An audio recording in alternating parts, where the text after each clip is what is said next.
சேர்ந்த பூரதமே மனதில் வீசும் மாறுதமே.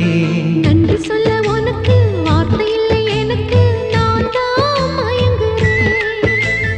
என்னுடைய மனச தந்துவிட்ட பிறகும் ஏம்மா கலங்குற?